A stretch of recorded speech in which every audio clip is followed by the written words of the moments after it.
জনবল সংকটে ভুগছে নেত্রকোনা সদর হাসপাতাল। এতে চিকিৎসা সেবা ব্যাহতের পাশাপাশি দুর্ভোগে পড়ছেন রোগীরা। এছাড়া নিম্নমানের খাবার ও অস্বাস্থ্যকর পরিবেশে চিকিৎসা সেবা সহ নানা অভিযোগ করেছেন রোগীরা। নেত্রকোনা থেকে ভজন দাসের পাঠানো রিপোর্ট। জেলাবাসীর স্বাস্থ্যসেবার একমাত্র ভরসা এ সদর হাসপাতাল। নেত্রকোনা ছাড়াও আশপাশের জেলা থেকে এখানে চিকিৎসা সেবা নিতে আসেন রোগীরা। তবে হাসপাতালটি এখন নানা সমস্যায় জর্জরিত। চিকিৎসক সহ লোকবল সংকটে হাসপাতালটি 100 শয্যার এই হাসপাতালটিতে বর্তমানে 198টি পদের মধ্যে 18 জন ডাক্তার, 6 জন নার্স সহ 48টি পদ শূন্য রয়েছে।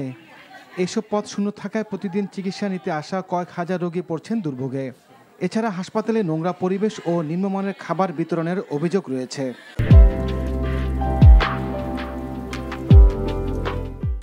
নতুন বিল্ডিংটা উদ্বোধন হলে তো ভালো ভালো ডাক্তার থাকবে, বেশি থাকবে, বেশি সিট থাকবে, আমাদের বারিন্দায় থাকতে হবে না। বাথরুমের পরিবেশও সুন্দর না। এমনি রুগীর পিছনে যে একটা বাড়ি থাকবে, এই বাড়িটা পর্যন্ত একের নিচে নাই। এখানে জনবল দরকার, বিভিন্ন স্তরের ডাক্তার থেকে শুরু করে বিভিন্ন পদে নিয়োগ দিতে হবে।